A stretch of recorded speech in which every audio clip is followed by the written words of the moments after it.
Eu queria dizer que é uma alegria, uma honra ter sido convidada para mediar essa mesa de hoje, chamada Artes da Escrita, Literatura, Edição e Artes, especialmente por podermos receber esses dois queridos que vêm do Chile para falar com a gente dos seus trabalhos. E dos seus trabalhos com relação também ao trabalho do Evandro Nascimento, que é hoje, digamos, a estrela, porque está lançando o Arquigrafias, um catálogo do seu trabalho. Vai ter uma outra mesa depois dessa, enfim, que vai ser um pouco mais direcionada, né, a mostrar esse catálogo. E a mesa, então, de agora, então, Artes da Escrita, Literatura, Edição e Artes. E nós vamos começar pela Mariluz Estupinhan, que é professora da Universidade Metropolitana de Ciências da Educação. E entre suas publicações se encontram a edição de Formas do Contemporâneo, Literatura, Crítica e Cultura no Brasil, a tradução ao espanhol de Genealogia da Ferocidade, ensaio sobre o Grande Sertão Veredas, de Guimarães Roças, do Silviano Santiago, e seu livro sobre Clarice Lispector, simplesmente Clarice. O Raul,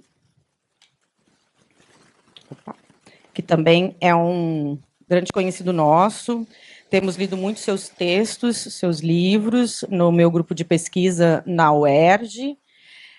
O Raul é professor da Pontifícia Universidade Católica de Valparaíso, publicou, entre outros livros, Sem Retorno, na verdade, Sim Retorno, porque não está ainda traduzido, eu já estou lendo como se estivesse traduzido, né? La Condición Intelectual, Informe para una Academia, La Forma como Ensaio, Crítica, Ficción, Teoria, Ficciones de la Ley, La Mirada Disiecta, Corporificação e Musa Paradisíaca, que é desse ano, de 2025. O Evandro Nascimento é artista visual, escritor e professor aposentado da UFJF, realizou sua primeira exposição litero-visual em 2022, na Casa de Leitura Dirces Cortes Riedel, ou seja, aqui onde nós nos encontramos hoje de novo, com curadoria de Marisa Flórido.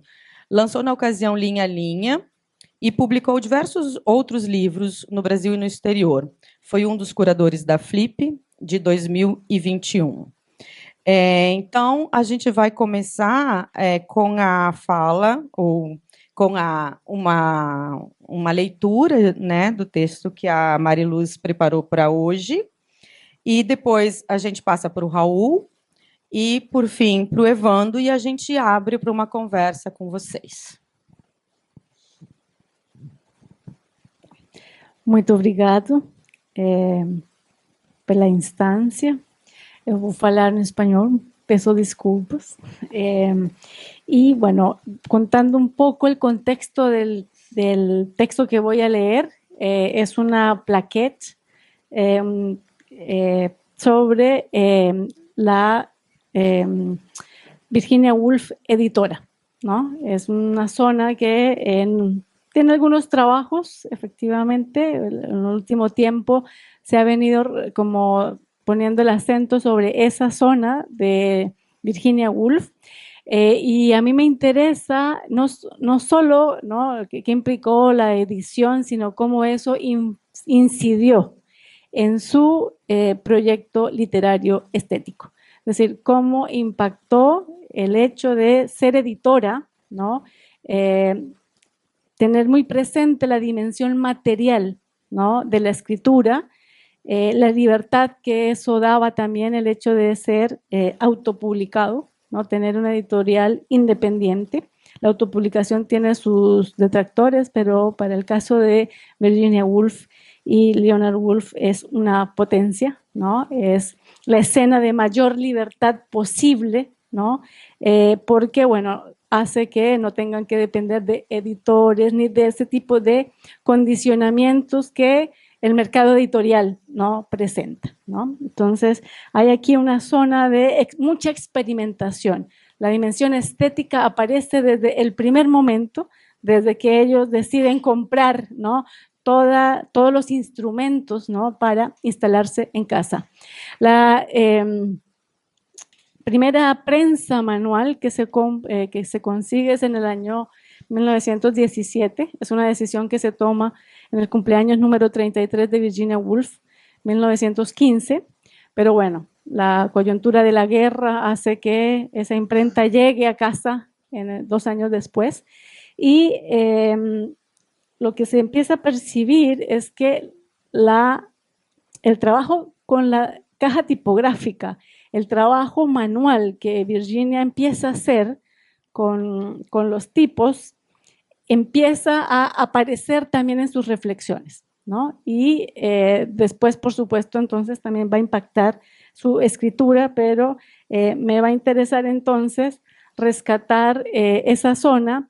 Y bueno, juego un poco, porque el título es Minerva 1915, un cuarto propio para Virginia Woolf, ¿no?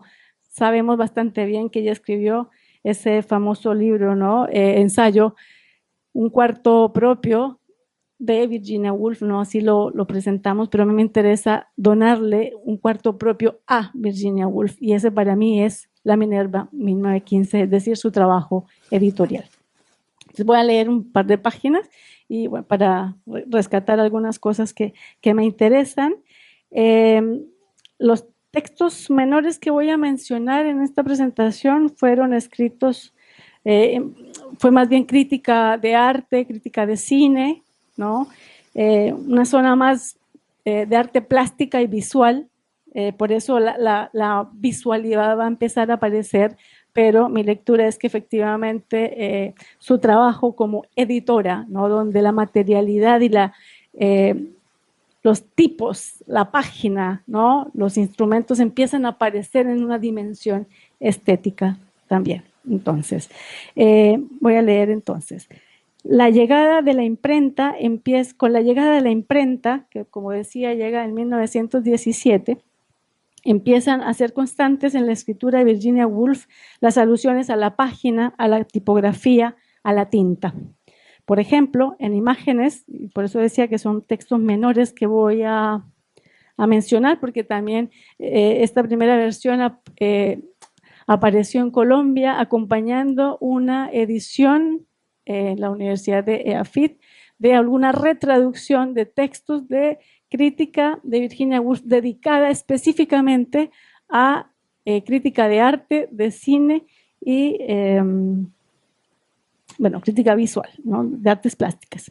Entonces, en imágenes afirma, por ejemplo, que los pintores pierden su poder en cuanto abren la boca, de modo que si un cuadro, pese a todo, insistiera en contar historias, ella imagina que con media hoja de papel podríamos narrar todas las historias de todos los cuadros del mundo.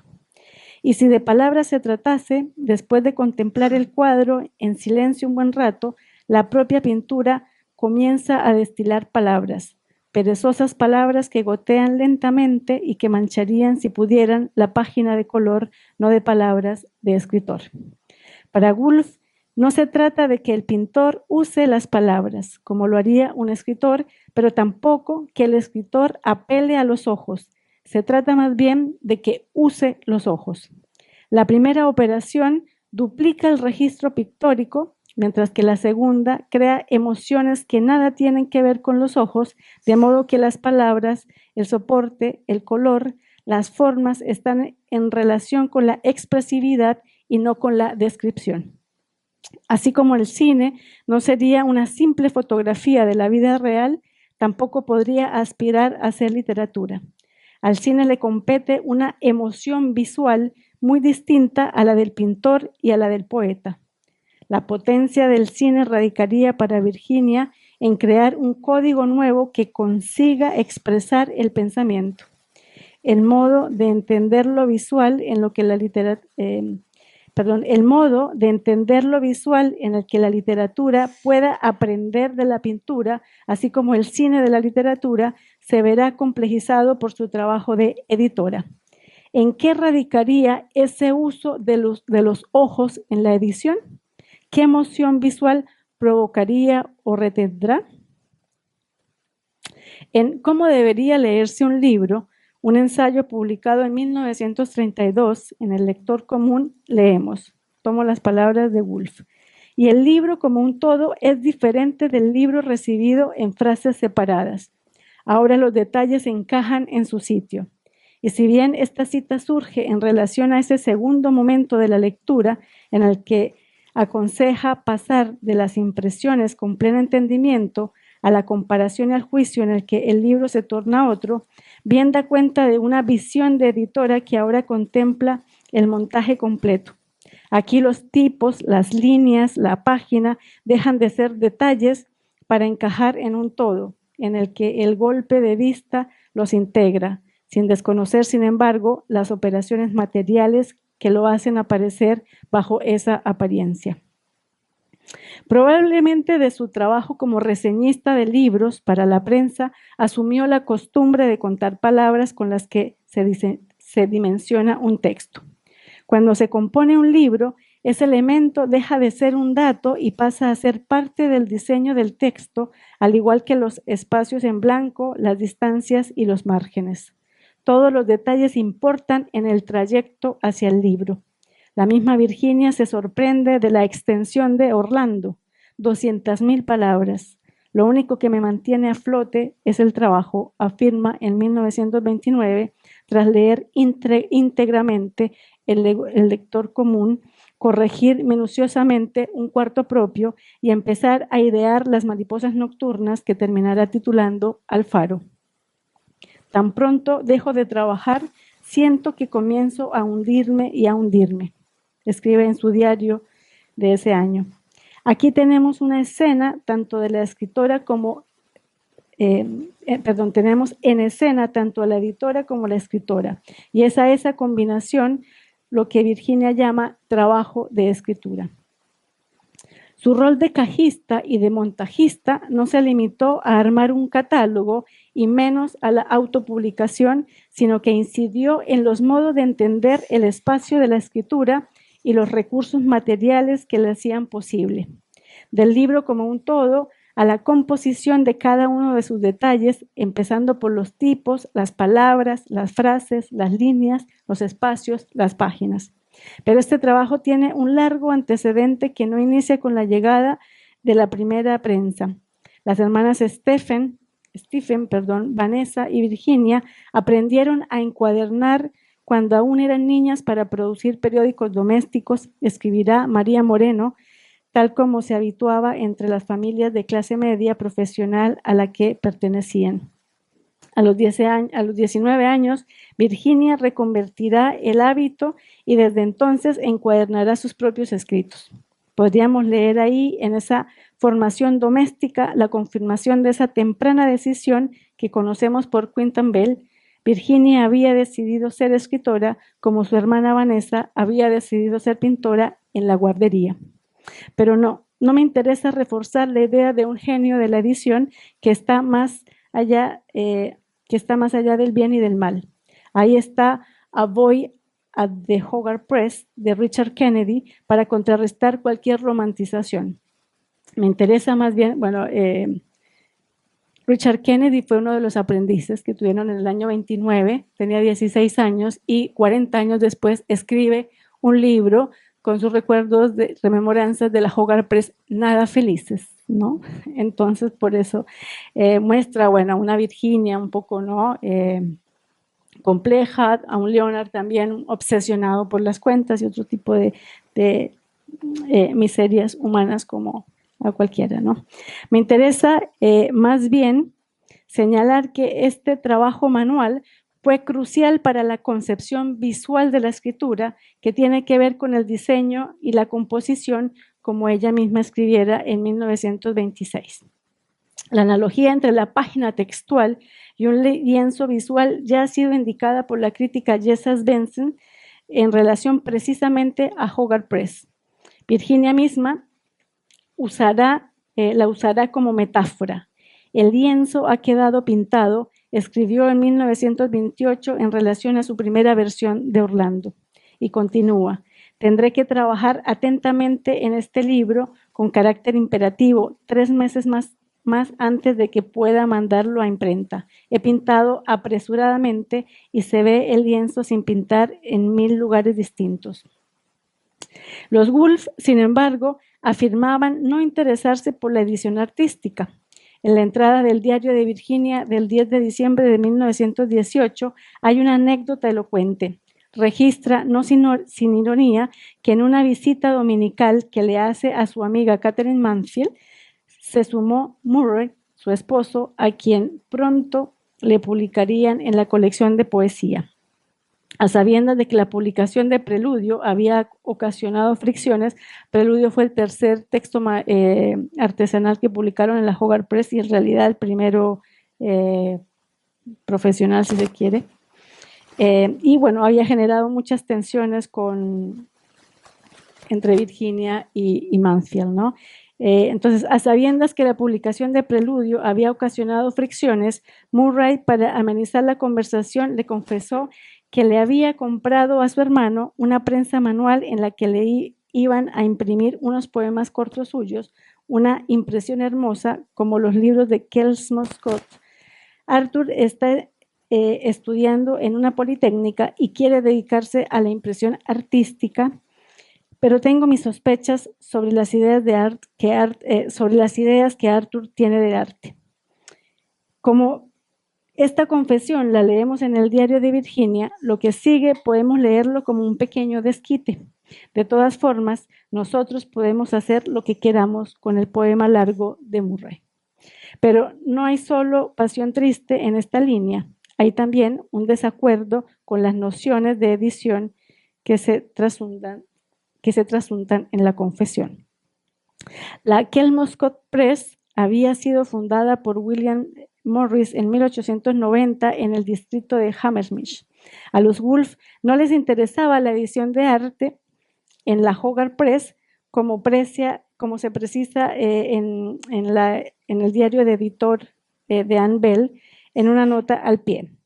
Leonard, por su parte, también deja registrada su postura al respecto. Para él, los libros de diseño son para ver, mientras que los de literatura son para leer. Esta relación entre edición y arte excede, por supuesto, las declaradas pretensiones de los editores autodidactas. Si lo que sí asumieron explícitamente fue una exploración visual, como lo indica la colaboración de Nessa Bell en las tapas e ilustraciones de los libros de su hermana. También contaron con el trabajo y la asesoría de dos artistas, de artistas como Dora Carrington, Duncan Grant y Roger Fry. De los cerca de 32 libros publicados de manera artesanal, los primeros 11 vienen acompañados con imágenes, en especial grabados. La dimensión estética de la imprenta surge desde el primer momento tras visitar la tienda Excelsior Printing Supply Company. Leonard escribe en su autobiografía: casi todos los utensilios de imprenta son materialmente atractivos y nos quedamos mirándolos a través de la ventana, más bien como dos niños hambrientos mirando bollos y pasteles en el escaparate de una panadería. Para la época en que los Woolf ingresan a la edición artesanal, la experimentación textual y visual recién empezaba y se convertiría en una marca del estilo de los modernistas. Recuérdese no solo a James Joyce y su Finnegan's Wake, o a T.S. Eliot y su Tierra Baldía, sino también a Man Ray y su poema mudo, por ejemplo. Hacer de la composición textual la materia de la escritura experimental era poner el foco en aquello olvidado por la automatización de la lectura que la imprenta misma había estandarizado: el diseño del libro, las formas de los tipos, la composición de las páginas. La apuesta consistió en traer a primer plano la dimensión visual que traza la tinta sobre el papel. Al exponer el esqueleto de un libro, los escritores modernistas revelan un texto por lo que es: tinta y papel, escribe Svensson. La rata, voluntaria o no, entró también a formar parte de esa nueva estética. Las imprecisiones o las manchas de tinta sobre la página son también la explicitación de su factura manual. De hecho, se cuenta que Esas primeras colaboraciones entre Vanessa y Virginia derivaron en muchos conflictos precisamente porque los textos quedaban muy sucios, ¿no? Quedaban con las marcas de la tinta, ¿no? Esa huella manual quedaba precisamente en la factura. Y eso para Vanessa significaba, ¿no? Como poca rigurosidad en el trabajo manual, pero a Virginia y a Leonard lo que les interesaba era precisamente que el artefacto guardara esos restos. En la escritura literaria, esta técnica es conocida como metatextualidad, en la que el carácter ficticio se exhibe y se parasita. Pasible de llevarse a la edición, la técnica metatextual permite exhibir la materialidad del libro al tiempo que no olvida o no nos deja olvidar su existencia material. Es decir, hace presente la página, su textura, su hechura. Busca alterar las convenciones de la edición y de la forma libro y las limitaciones que éstas representan para la expresividad del lenguaje. Los tipos, la tinta, el papel cobran ese espesor perdido por la centralidad del contenido. Las notas a pie de página circulan por el espacio, cambia la disposición de las páginas, la organización de los capítulos, hasta de los fragmentos. Si las palabras son la materia por excelencia de la escritura, experimentar con su plasticidad y con la posibilidad de plasmar acerca a los escritores a las artes plásticas como lo hizo Virginia. Con la edición experimental, él o la lectora tampoco puede olvidar la página y desentenderse de la forma libro. Así, lo que comenzó como una suerte de entrenamiento para aprender a imprimir se convirtió en estilo y se incorporó a la escritura y, por supuesto, a la lectura. El movimiento, quisiera volver a insistir, no fue tanto de editores autodidactas a editores profesionales, aunque el devenir del sello, la Hogarth Press, sí lo fue, ¿no? La Hogarth Press terminó siendo asumida por la Random House.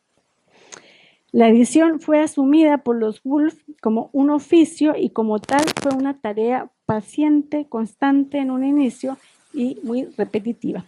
Esta idea subyacía a la misma iniciativa de Leonard al momento de comprar la imprenta, generar una ocupación manual, mecánica, física, que sacara a su esposa de su mente imaginativa y sus afecciones. Pero el oficio pronto reveló su dimensión creativa y placentera. Lejos de ser una mera terapia mental, el oficio proporcionó a Virginia la posibilidad de experimentar con la plasticidad lingüística y visual de los tipos, la tinta, el papel, al tiempo que revela la dimensión fabril de la escritura.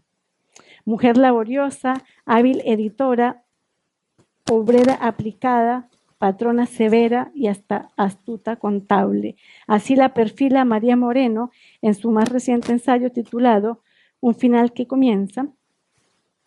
Es un libro, de hecho es un texto que fue encargado a María Moreno, la escritora argentina, por una editorial chilena.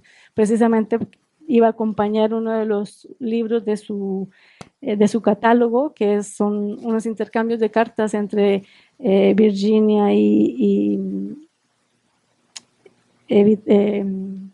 Saxville, bueno, la persona que de carne y hueso que va a inspirar, Vita, que va a inspirar Orlando, ¿no? Pero bueno, la pandemia atravesó y bueno, también a María Moreno tiene este episodio, ¿no? de ACV que le impide efectivamente cumplir con el pedido y finalmente ese texto está incluido en uno de sus últimos libros de ensayo y se llama así, Un final que comienza. Artesana de la palabra, Virginia aprovechó con creces las ventajas de contar con los medios de producción. El 12 de octubre de 1937, Virginia registraba en su diario la última resolución del año. La cito: decidimos no vender la editorial, sino dejarla morir, paulatinamente, pero por completo, salvo para nuestros propios libros. Se reserva el derecho a la aventura, corta algo de dinero. No nos enfrentamos a escribir para editores, por lo tanto, llevo a cabo mis propias teorías y obtenemos nuevas posibilidades de experimentación y libertad. Experimentación y libertad, creación e independencia económica. El oficio de edición transformó, sin lugar a dudas, la escritura y la vida de Virginia. Bisagra entre lo visual y lo gráfico, devino en un modo singular de articular las artes y las letras, pero de manera singular. La artesanía de las palabras es una variación más de su cuarto propio. Con él ganó un lugar consumado en la literatura. El cuarto propio es el espacio del ensayo, por supuesto, y como tal se refiere tanto a un lugar determinado como a un ingreso económico que dé independencia a las mujeres escritoras y más allá de ellas. Pero la noción de cuarto propio, tamizado por la edición, remite a un espacio generador entre la escritura y lo editorial y viabilizador, el taller de impresión y de encuadernación, pero sobre todo emancipador, que para una mujer de la primera mitad del siglo XX significó publicar lo que quisiera y cuando quisiera, pero sobre todo liberador, publicar sin editores, esto es, publicar como quisiera. En pocas palabras, la edición fue para Virginia un cuarto propio, un lugar de ensamble entre cuerpo y mente, entre orden del trabajo y de materialismo y materialidad en el orden de la escritura. Un cuarto propio fue escrito cuando Virginia Woolf llevaba 11 años como editora. Los detalles registrados en sus diarios nos permiten saber que le llevó cerca de 2 años escribirlo, desde la configuración de la idea a inicios de 1927 hasta su publicación a finales de 1929. También nos permite saber que Virginia acompañaba cada detalle del proceso de un libro sin olvidar lo que pasaba en el después, es decir, estaba muy atenta a la crítica y a las reseñas, a la recepción en último término. Al respecto, escribe el 2 de noviembre. Bueno, pues por el momento he tenido éxito con una habitación propia y se vende, creo, y recibo cartas imprevistas. Y aunque decía que no, lo que más le interesaba, lo que más le entusiasmaba era la escritura, estaba al tanto de las ventas y de lo que se decía y no se decía de cada uno de sus libros. La edición de sus propios libros le permite no solo resignificar su noción de escritura más allá de la literatura, sino crearse un lugar en la hostil escena literaria de la época. Y solo quiero entonces cerrar, porque bueno, la Hogarth Press, la Minerva en 1915 como modelo no existe en rigor, es una metáfora que me interesa articular precisamente para donarle a Virginia Woolf en este movimiento, ¿no? Que estoy intentando leer precisamente como ese taller de escritura que no es un cuarto específico, es la editorial estaba en toda la casa, empezó por la cocina, terminó en la despensa y bueno, estaba hasta la caja tipográfica. En algunas ocasiones la podía componer desde la cama en los momentos de crisis, ¿no? De Virginia. Entonces es un lugar que se expande, ¿no? Por toda la casa. Y para mí es entonces una metáfora, efectivamente, para darle devolverle a Virginia Woolf como una especie de cuarto propio, ¿no? La Hogarth Press convirtió la Minerva en símbolo de la impresión tipográfica de principios del siglo XX. La Minerva es a su vez una metáfora que quiero retener y donar a Virginia. No existe en rigor el modelo Minerva 1915. De hecho, hay un texto que me inspira en este, es el de Mario Bellatin, ¿no? Es, justamente también con la Remington 1915, donde es efectivamente un texto en el que se detiene, ¿no? A pensar su propia escritura también en relación a la máquina de escribir. Como ya señalé, la Minerva llega a casa de los Woolf en 1921. La primera era una Excelsior, la Minerva como tal, llega en 1921 y los acompaña hasta 1930. De ahí es regalada precisamente al matrimonio que compone Vita en ese minuto. La idea surge en el cumpleaños de adquirirla, surge en el cumpleaños número 33 de Virginia, celebrado el 25 de enero de 1915. Esa es la fecha en la que los Woolf deciden comprar una pequeña prensa manual para publicar pequeños textos. Así surge la idea que devendrá en editorial. La Hogarth Press tomó la vida de los Woolf y a cambio les dio libertad. Y quiero cerrar precisamente con las palabras de Virginia de 1925. ¿Cómo se deteriora mi caligrafía? Otro sacrificio en pos de la Hogarth. Sin embargo, toda mi caligrafía no paga lo que le debo a la Hogarth. ¿Acaso no acabo de escribir a Herbert Fisher rechazando el encargo de escribir un libro para la Home University Series sobre el postvictorianismo? Porque sé que si quiero, puedo escribir un libro mejor, un libro por iniciativa propia para la Hogarth. Pensar en caer en las garras de esos profesores universitarios me hiela la sangre. Por otra parte, soy la única mujer libre en toda Inglaterra que puede escribir lo que quiera. Las demás tienen que andar pensando en colecciones y editores. De modo que Minerva 1915 resulta una linda imagen para lo que terminó significando la edición para Virginia. Es ese un elogio a su oficio, pues este texto un elogio a su oficio y a su cuarto propio, pues eso es la Minerva 1915, un lugar para Virginia Woolf.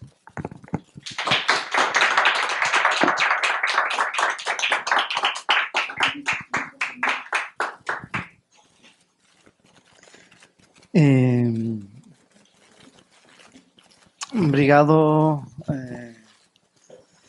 por su asistencia. Eu también voy a falar en portugués, en español. No puedo falar un poquito en portugués, mas eu prefiro falar en español. Mi texto es muy largo y no sé qué fragmento leer, así que mejor voy a conversar, a hablar unos minutos sobre la nota al pie, ¿no? La nota al pie, primero me interesa mucho la materialidad del libro, la historia de la página, la historia de la puntuación, la historia de todos estos pequeños dispositivos técnicos que se fueron produciendo o creando a lo largo de varios siglos y por lo tanto la forma automática en la cual escribimos hoy nos hace olvidar que, por ejemplo, algo tan simple como el espacio entre una palabra y otra es un dispositivo técnico que se creó alrededor del siglo VIII, ¿no? Por ejemplo, la letra mayúscula también es un dispositivo técnico. Los signos de interrogación o de exclamación son del siglo XII, ¿no? Entonces, hoy escribimos gracias a una serie acumulativa de transformaciones en los modos de escribir.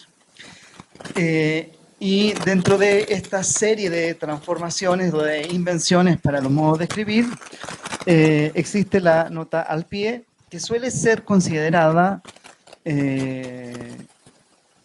una herramienta técnica, ¿no? Sobre todo en el ámbito de la historiografía, por ejemplo, los historiadores tienen que colocar la fuente. Entonces, la nota al pie suele pensarse como referencialidad y como datos, ¿no? Cuáles son los libros que yo he leído para escribir este texto, entonces se colocan en una nota al pie. Pero esa nota al pie me parece muy seria. Y lo que me interesa es la nota al pie en el ámbito de la ficción, ¿no? Y la nota al pie, hay una discusión importante sobre el surgimiento de la nota al pie moderna en el siglo XVIII. Hay varios usos interesantes de la nota al pie. porque tiene que ver también con el momento de la ilustración, digamos, ¿no? Entonces, la nota al pie en el ámbito de la ciencia se transforma en un código, finalmente, ¿no? En una forma de fijar los modos de escribir. Pero es interesante que en el ámbito de la historia, alguien como Edward Gibbon, que es famoso por su el libro de Decline and Fall, ¿no? Decadencia y caída del Imperio Romano, donde usa las notas al pie para ironizar o discutir con algunos personajes vivos o muertos, ¿no? Entonces es interesante que un historiador use la nota al pie de una manera poco convencional. Entonces, yo he estudiado el tamaño de la página, ¿no? Porque la página tiene esta forma, se dan cuenta, todos los dispositivos con los que escribimos o leemos tienen la misma forma, ¿no? Entonces, oblonga o rectangular. Entonces eso me interesó. Pero no me había acercado a la nota al pie, entonces inicié una investigación. Y la nota al pie tiene una historia muy larga, ¿no? No solo en el siglo, no es algo moderno, como un dispositivo técnico es algo moderno, es decir, como fuente. Pero hay especialistas en la literatura clásica, en literatura antigua, donde señalan que hay distintas formas de pensar la nota al pie y una de esas es la referencia a otros textos al interior del texto, no abajo, ¿no? Por ejemplo, Calímaco, el poeta Calímaco citando a Hesiodo o a Homero. Entonces, ahí se pensó una especie de referencia a otro texto. Entonces, pensarle a la nota al pie como referencia a otro texto es algo que efectivamente uno puede encontrar en la literatura griega. Sin embargo, es interesante que en la literatura latina también hay una referencia a, pero lo interesante de la literatura latina, sobre todo en Ovidio y en Virgilio, es que esas referencias son a textos que no existen. Y eso es interesante porque encontramos ahí en Ovidio y en Virgilio las primeras notas al pie o las primeras referencias completamente ficticias. Se ha dicho que, ¿no? Pero nadie ha dicho que, es algo que el propio Virgilio está inventando. Entonces, y a eso se le llamó nota al pie alejandrina, ¿no? Porque fueron críticos, filólogos de Alejandría, de la Biblioteca de Alejandría, quienes descubrieron que estas referencias eran falsas, ¿no? Y le llamaron nota al pie alejandrina a este modelo ficticio.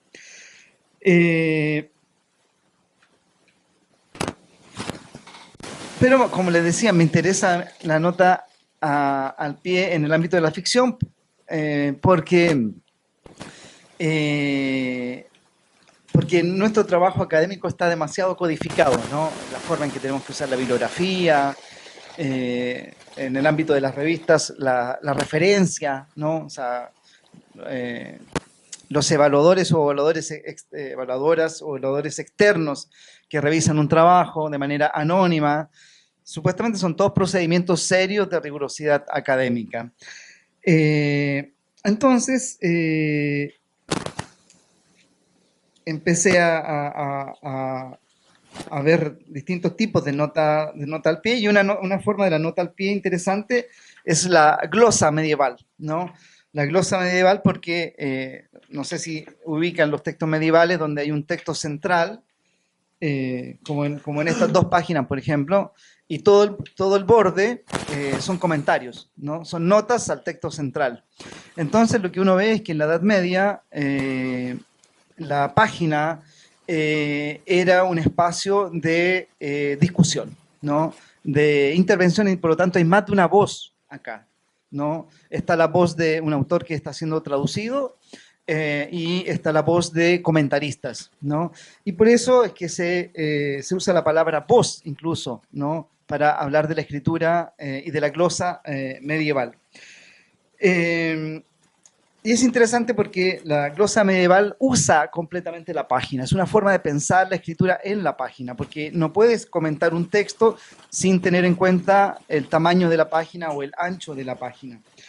Ahora, cuando pasamos al ámbito de la ficción literaria, efectivamente hay algunos juegos con la nota al pie o con la página, y uno de los más importantes es Tristram Shandy, ¿no? De Loren Stern, ¿no?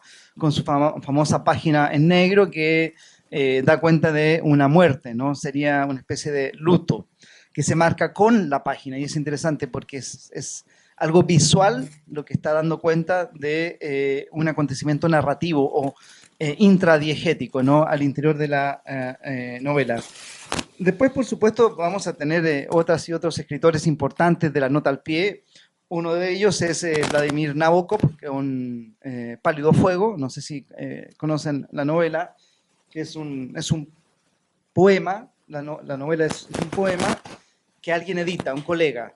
Falleció un profesor de literatura y un colega, supuestamente su mejor amigo, encuentra inédito un poema y decide publicarlo, le hace una introducción y coloca notas al pie explicando el poema. Entonces, la novela son las notas al pie. El poema tiene 20 páginas y las notas al pie tienen 150. Entonces, efectivamente, la nota al pie es la novela, ¿no? Donde se va discutiendo todo lo que está en el poema. Borges, por supuesto, tiene algunas notas al pie que desestabilizan el texto, pero en el año 2000 se publicó una novela en Estados Unidos por un escritor que se llama Mark Danielewski. La novela se llama House of Leaves, la casa de hojas, ¿no? Y es la casa de hojas porque literalmente cada página se ha compuesto de manera independiente al resto de las páginas. Y las notas al pie, en esta novela, las notas al pie son marginales, ¿no? Si ustedes se dan cuenta, en muchos libros de académicos, incluso la nota al pie va al final de los libros. Lo ideal es que la nota no moleste la lectura, ¿no? Entonces la nota que no se vea, ¿no? Incluso hay algunos comentaristas, algunos críticos que vinculan la nota al pie con un WC, ¿no? Con un algo que no se tiene que ver, ¿no? Algo que tiene que estar como escondido. Ahora, ¿qué es lo que va a hacer Danielewski? Danielewski va a ser el típico juego, aparentemente, ¿no? El típico juego de que se descubre un manuscrito y alguien lo edita, ¿no? Y la edición de este texto se va a transformar también en la novela, pero no al modo de Nabokov, donde las notas componen el texto. El texto que se edita, ¿no? Es un texto un poco gótico porque tiene que ver con un informe académico, muy académico. Se cita Derrida, teorías de la arquitectura, porque es el informe de una casa cuya estructura interna se mueve, ¿no? La casa es más grande por dentro que por fuera, y ocurren cosas misteriosas porque en un momento en esa casa se abre una puerta, se puede entrar a través de esa puerta, y esa puerta te expone a un espacio donde la gravedad existe, pero no existe la distancia, porque ese espacio va ampliándose o reduciéndose de una manera completamente azarosa, ¿no? Incluso en un momento se dice que ese espacio es más grande que el mundo, ¿no? Entonces es un texto un poco ominoso. Ahora, ¿qué ocurre con que el editor empieza a desestabilizarse psíquicamente de la misma manera que la casa empieza a transformarse en su interior? Por lo tanto, no es solo que la nota al pie ironice con la novela, sino que la propia, que es el informe académico, sino que el propio informe académico, el propio texto editado, termina desestabilizando psíquicamente al editor, y por lo tanto es un editor completamente en el que no se puede confiar en absolutamente nada. Y lo dice en las primeras páginas. En las primeras páginas se le ocurrió hablar del problema del agua caliente que tiene supuestamente el texto que él está editando, pero en un momento dice que en realidad él tiene problemas con el agua caliente y por lo tanto se le ocurrió hablar del agua caliente, colocar su problema como si fuese un problema que él estaba leyendo. Entonces, desde un principio, él aparece como un narrador muy poco confiable. Pero hay unas notas al pie que son muy interesantes porque hay una nota al pie que está en un borde, que tiene varias páginas y por lo tanto, si tú sigues las notas al pie, se saltan las páginas. Por ejemplo, la nota 147 está en la página 128, la nota 148 está en la página, como 20 páginas más adelante, y después tú tienes que volver para seguir las notas al pie. Entonces, hay una nota al pie que termina haciendo una especie de círculo, ¿no? Como un laberinto. Y efectivamente la palabra laberinto es clave porque ese informe que se está editando también habla del laberinto, ¿no? Del Minotauro, y ahí se producen también juegos tipográficos porque la novela se llama The House of Leaves, la casa de hojas, y a lo largo de toda la novela la palabra casa, de cualquier manera que aparezca, está en azul. Azul, el color azul. Claro. Incluso, por ejemplo, la palabra casamiento, casa también va en azul. O sea, donde sea que aparezca la palabra, por lo tanto, se introduce también el color de una manera significante al interior de la novela. Entonces, es una novela que lo marginal no pasa al centro, sino que juega a desestabilizar la distinción entre centro y margen, entre novela y notas, y es una parodia del trabajo académico que usa la tipografía, y eso es interesante, de una manera y que usa la página de una manera muy similar a como lo usaban en la glosa en la Edad Media, porque en la glosa también los colores, o los que se glosaba, eran determinantes para identificar los distintos niveles de textualidad de una página. Entonces, es lo más radical que he leído en el ámbito de la ficción literaria. Esta novela es una novela de cerca de 700 páginas, con varias páginas en blanco, y esas páginas en blanco es cuando también el editor también deja de escribir porque se está desestabilizando psíquicamente. Entonces, cuando el editor queda con la mente en blanco, la página también está en blanco. Entonces, en otras palabras, el texto que él está editando, como decía, desestabiliza también al propio editor, entonces nada de lo que ocurre ahí termina siendo confiable, ¿no? Por supuesto, la novela es una novela de culto hoy día, que tiene una cantidad de personajes, no se sabe cuántos existieron, hay personajes reales al interior de la novela y otros que son completamente inventados. Hay personas que se han dado la tarea de, típico que cuando hay escritores de culto se crean páginas web donde se empieza a hablar de una novela.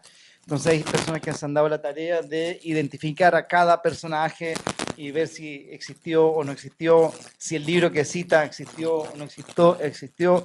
Y hay muchos libros que son reales con autores falsos o autores reales con libros falsos, ¿no? Entonces es una novela en la cual uno termina perdiéndose, ¿no? Eso.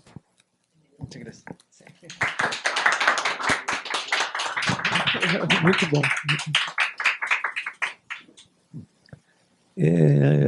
Boa tarde a todos e a todas. Fico muito feliz de reencontrar nesses amigos. Faz 10 anos que nos conhecemos. Foi através de um convite do Raul lá na PUC de Valparaíso. Sem me conhecer, tendo lido apenas um texto meu, me chamou para um importante evento sobre literatura do século XXI. E desde então foram muitos encontros, muitos diálogos, né? Algumas conversas em casa infinitas, né? E essa mesa é uma extensão desse diálogo, né? Inclusive eu propus que não fossem papers, né, longos, né, mas que nós pudéssemos, a partir da ideia do livro, da escrita do livro, da edição, estender um diálogo que é nosso, né, e que é de nosso trabalho, porque eles são editores. Eu vou falar um pouco disso daqui a pouco, e da minha relação com a editora deles, que é a Mimesis, né? E essa coisa que nos fascina, que é a materialidade do livro, né? Não só o livro como transmissão de uma escrita previamente pronta, de um cuidado editorial que é tão importante, mas também a materialidade, né? O modo como ele é feito, né? O tipo de papel, os tipos, né? O recurso ou não a grafismos, a gravuras, etc, etc. Eu vou falar um pouco disso. Mas agradecer a presença ilustríssima, né, de dois Antônios aqui, um grande poeta, Antônio Carlos Sequim, da ABL, nos prestigiando, e também meu conterrâneo, Antônio Torres, né, grande ficcionista, né, a Bahia dele é do sertão, a minha da região do Cacau, mas é o mesmo estado, né, a mesma pátria baiana. Né? Então, muito obrigado. Eles não poderão ficar muito, porque tem compromissos, passaram aqui só para dar um alô, mas fico muito feliz em vê-los aqui, e também temos já uma boa conversa, né? Uma conversa bastante amical. Obrigado, tá, pela presença. Então, minha fala vai ser um desdobramento. Eu não preparei nenhum texto, né? Vai ser a partir de notas que eu tomei, e tomei notas agora também ouvindo os dois. Eu já tinha lido previamente os textos, então eu tinha uma noção do que seria dito, e eu vou falar um pouco, eu preparei até um PowerPoint para isso, da minha relação com pequenas editoras. Tem um momento no texto da Maria Luz em que ela fala, comentando, né, a relação de Virginia Woolf com a sua editora, não? Uma experiência de 2 décadas, não? Quer dizer, enorme, alguns que chamam hobby, né? Um hobby realmente extenso, né? Quer dizer, não perceber a importância daquilo, né, na própria escrita, na própria produção. Eu acho que um dos pontos mais importantes do seu texto. Nós temos o caso no Brasil do João Cabral de Melo Neto. O Sequim é um dos grandes especialistas, né? Eu acho que é o maior, né? Assim, sem dúvida, é o maior especialista do João Cabral de Melo Neto. Tem um livro alentado, reunindo textos de várias épocas, e a gente sabe, né, a importância, né, do trabalho gráfico, né, tipográfico, artesanal de João Cabral de Melo Neto para a própria poesia dele. Inclusive, ele fez isso quando morava na Espanha, e isso faz parte, né, do imaginário dele e da produção física, textual dele também. Né? E isso, no caso de Virginia Woolf, é tanto mais porque foi praticamente uma relação profissional, não foi simplesmente uma brincadeira que tenha começado em casa e simplesmente tenha sido mantido como um hobby. Então isso é fundamental. E eu acho, assim, eu tenho uma relação assim, editorial. Desde a minha primeira publicação foi coletiva em 98 pela Eduf. Desde então eu já passei por várias editoras, grandes e pequenas, médias, de médio porte, tenho todo tipo de experiência, editoras comerciais, editoras universitárias. Tenho uma coleção na Civilização Brasileira, né, que hoje é um selo da Record, né?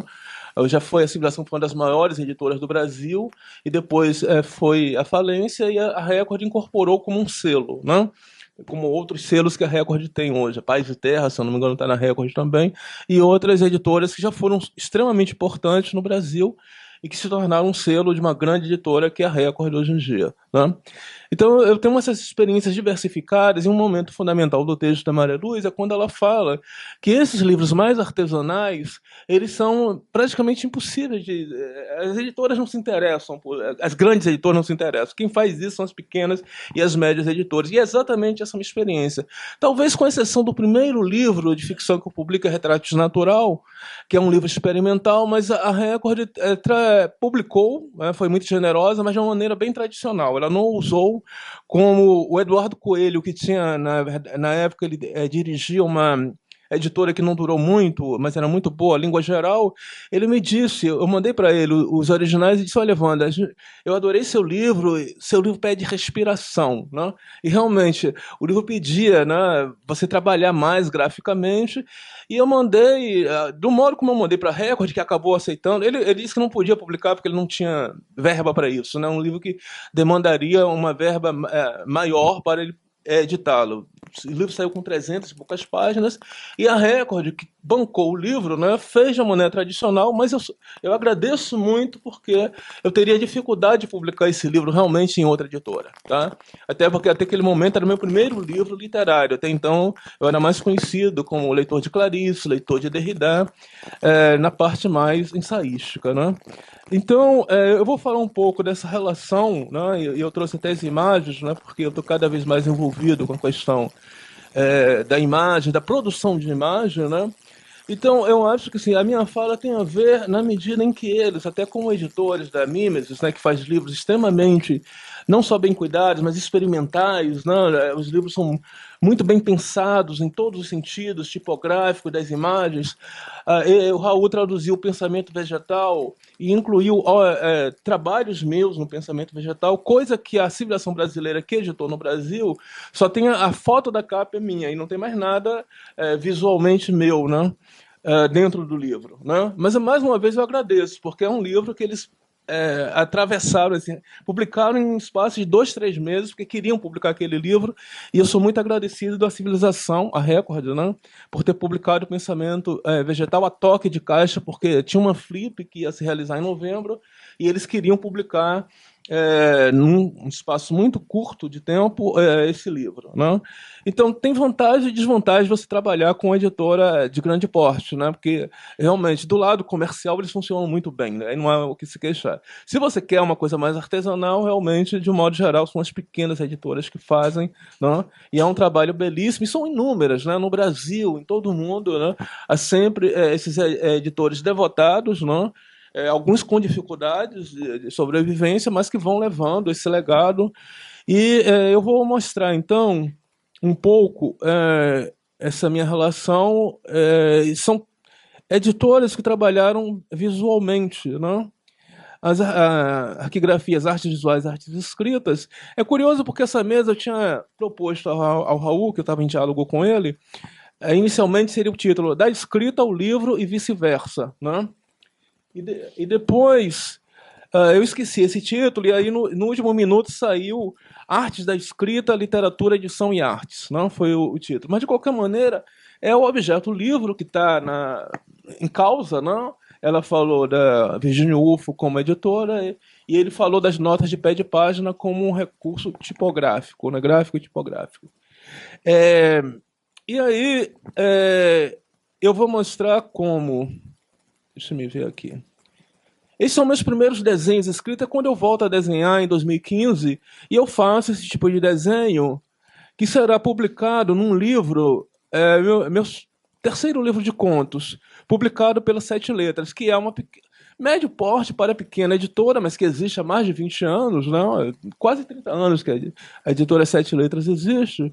E eu tenho toda uma relação editorial, porque o Jorge, que é o editor, Jorge Veiga do Castro, ele publicou o meu segundo livro, que foi em torno de Jacques Derrida, de um colóquio sobre a Derrida, que ele acabou publicando. E aí ele gosta dos meus contos, e quando eu propus, ele, com muito carinho, publicou esse livro, desde a capa até o miolo, a 13, se eu não me engano, 13 imagens que são minhas, todas em grafite, né?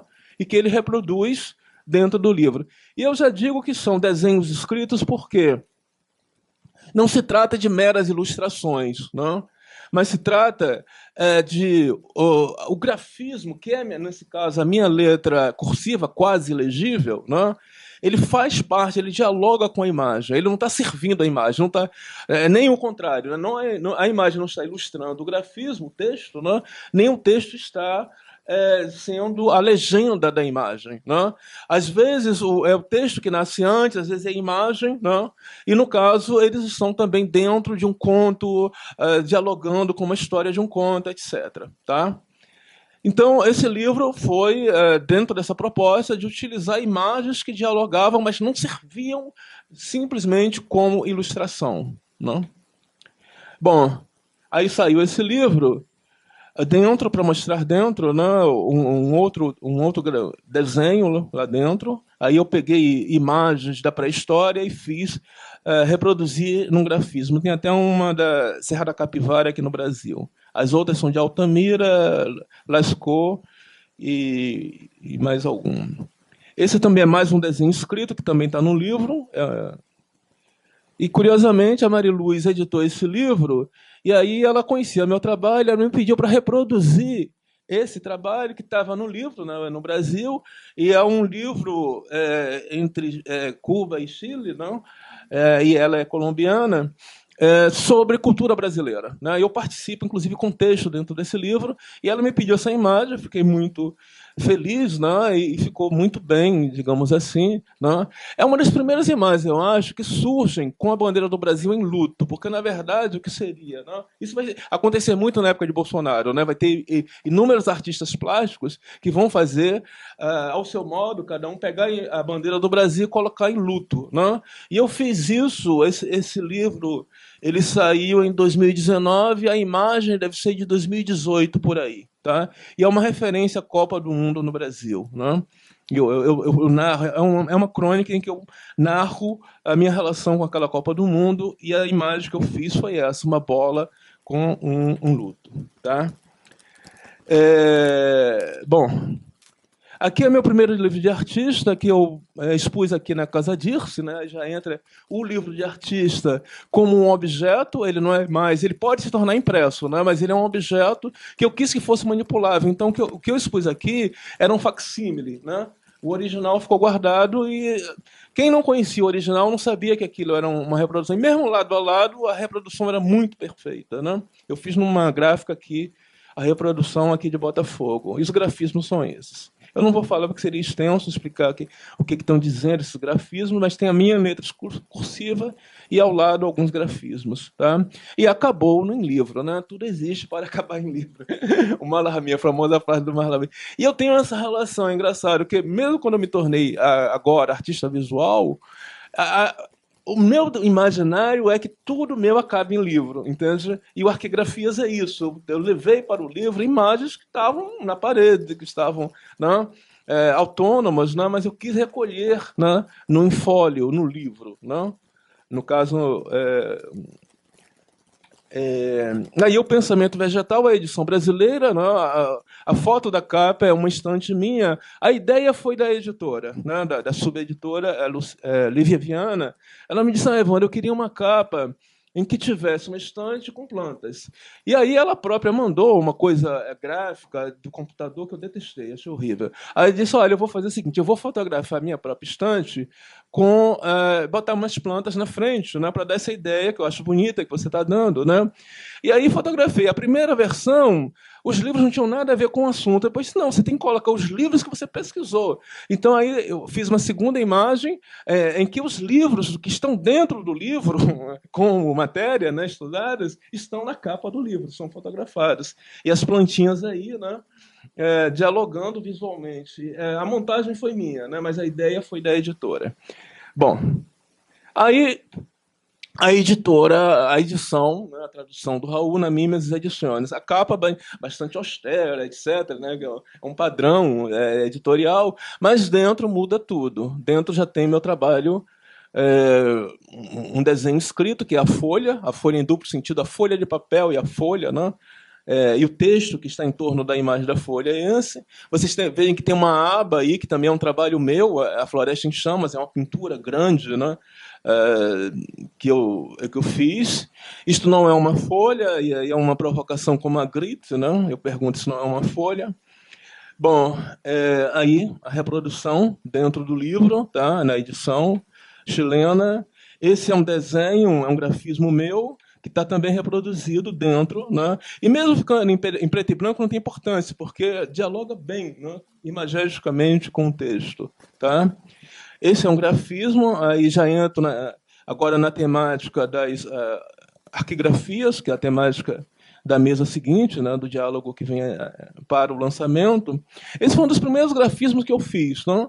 É uma escrita assêmica, sem sentido, né, que são grafismos a partir de uma ideia que eu vou elaborando. Tá? Você controla meu tempo, tá? Porque eu não tô... Quando tiver próximo... 10 minutos? Ótimo. É o tempo que eu preciso mesmo. E aí também é um segundo grafismo, só que bem maior, 70 por centímetros por 1 metro, né, na verdade. Aí são folhas grandes, né, que eu faço, que eu chamo de escrita vegetal. Né? Cada um tem um título e um tema. Né? Aí um outro grafismo que se chama A Dança, né? Capoeira. Né? Eu esqueci de falar que o linha a linha, né? Eu vou voltar lá antes de continuar, porque aí seria injusto. Né? Eu passei por cima disso. É importante voltar lá atrás. Aqui. Linha a linha foi editado, então, por uma pequena editora de Curitiba, tá? O editor é chamado Editora Cotter, não? E ele se apaixonou pelo trabalho, pelo linha a linha, né? Por aquele livro de artista. E ele disse: não, Evandro, eu vou bancar o seu trabalho, a gente vai fazer uma edição, etc. Eu gostaria de fazer uma edição grande de livro de artista, mas não dá, porque sairia muito caro. Ele fez um tamanho menor e ficou muito bonito. Um trabalho gráfico assim, muito depurado, e eu fiquei muito feliz. E quando eu fiz a abertura aqui na Casa Disso da exposição, eu lancei o livro no mesmo dia. E, se eu não me engano, foi em novembro de 2022. Bom, então eu falei da Mimes, editora Cotter, e agora eu vou falar da Galileu. Né? Então, as arquigrafias são esses grafismos, né? Que eu comecei a fazer durante a pandemia. Né? Eu não lembro exatamente de que ano, mas foi durante a pandemia. Né? E eles foram ganhando proporções cada vez mais diferenciadas, né? Com variações. Aqui é uma série que eu chamei de A Dança, né? Inspirado num quadro conhecido de Matisse, que chama A Dança. Né? Henri Matisse, pintor francês da primeira metade do século XX, né? E ele foi uma inspiração. E por que a dança? Eram folhas grandes de papel que eu colocava em cima de uma mesa e ia deixando a mão, literalmente, dançar, e com música. Né? Então, às vezes, o grafismo era produzido pelos gestos livres que eu ia fazendo, mas depois eu trabalhava. Quer dizer, a liberdade era inicial, mas depois tinha um trabalho de voltar, a inscrição, etc. E com o compromisso de não repetir. Cada grafismo é único. Né? Então, é uma miríade. Às vezes, pequenas variações geravam um novo grafismo. Esse já é uma homenagem ao Grupo Corpo, né? A Dança 2. Né? Aí já é um outro tipo de grafismo. Também o tipo de caneta que eu uso modifica. Né? A materialidade, tanto do suporte quanto do instrumento, modifica bastante o desenho. Né? Isso é uma coisa que eu aprendi na prática. Né? Às vezes eu queria reproduzir uma coisa que tinha feito em grafite, por exemplo, ou feito com uma caneta de um certo tipo. Quando eu mudava a caneta, saía uma outra coisa. Interessante, mas já não era mais o que eu estava querendo fazer antes. Isso aconteceu uma ou duas vezes. Né? Tanto o suporte quanto o material, né, utilizado, o instrumento, é fundamental. E aí já são objetos que eu fui fazendo, caixas de fósforo que eu pintei, depois eu ampliei, fiz pequenas esculturas com essas caixas de fósforo. A pandemia me deu um tempo de lazer e trabalho bastante interessante para produzir essas coisas. Aí eu ampliei, são caixas maiores, eu pedi ao marceneiro para fazer, depois eu pintei. Tem conteúdos, né? Eventualmente eu posso falar desses conteúdos, etc. E, bueno, você está aí com... Bom, a arquigrafia, que é o livro, está lá fora, tá? A editora se chama Galileu, né? Mostra aí. Tem a versão pequena e a maior. Eu pedi para ele fazer. Seria só a maior, mas a maior... Tudo que é colorido no Brasil é muito caro, né? Então a maior realmente é mais cara, há uma diferença de preço considerável, né? E se alguém tiver interesse, tem essa versão menor. Os livros estão lá fora, tem umas instruções de como adquirir, não vai haver um vendedor, né? Tem o pagamento precisa ser de imediato, pode ser depois, e fica aí para quem tiver interesse, tá? E pode manusear o livro, dar uma olhada para ver se realmente interessa. Tá? Bom, a Galileu é uma editora também, é bastante artesanal, só faz livros pequenos, o diferencial dela é isso. Tá? Na maior parte das vezes plaquetes, não? Que são brochuras grampeadas, não?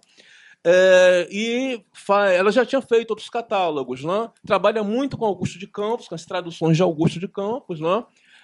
As últimas traduções, e ele falou para mim no WhatsApp: esse livro foi a coisa melhor que a Galileu fez até agora. Ele tem acho que quase 2 décadas de trabalho, e ele veio com essa frase e eu fiquei muito feliz. Eu posso falar depois um pouco disso, desse livro. Agora eu vou só, para concluir, eu vou ler 2 testemunhos. Quanto tempo ainda tem? Quantos minutinhos? Tá, não. Eu só vou ler um texto do próprio Raul, tá? E aí eu encerro. É só isso. Bom, o Raul tem um texto nesse livro e ele diz o seguinte, que eu acho que resume bem a proposta das arquigrafias. É uma tradução minha, tá? Eu coloquei a tradução do texto dele. Numa era dominada pelo teclado, o toque digital e a tipografia desencarnada, a caligrafia, o que ele chama de quirografia, a escrita à mão, quirografia e escrita à mão. Ou seja, a arquigrafia é uma quirografia. Ele diz que eu sou o quirógrafo do Rio, eu disse, o quirógrafo baiano carioca do Rio. Apresenta-se a caligrafia, né, o texto desenhado, escrito à mão, apresenta-se como uma forma de resistência, uma reapropriação do gesto. Escrever com a mão não é simplesmente usar outra ferramenta, é comprometer-se corporal e temporalmente com o ato de marcar. Ao contrário da digitação, não? Onde cada letra é idêntica, neutra e prefigurada, na caligrafia cada signo é irrepetível. E com ele fica um traço que não é apenas visual, mas gestual, temporal e afetivo. O quirógrafo, o desenhista, se vocês quiserem, nome que dá status ao escritor manual como agente estético e não apenas funcional. Agente estético é a questão da Mariluz, não? Ela aludiu a isso. Então, o quirógrafo não é um amanuense, né, subordinado a um conteúdo pré-existente, mas um produtor de formas. Seu trabalho não se limita a transmitir uma mensagem, mas torna visível o próprio ato de inscrever. A letra manuscrita deixa de ser um veículo de sentido e passa a ser um campo de experimentação entre corpo e superfície. Obrigado.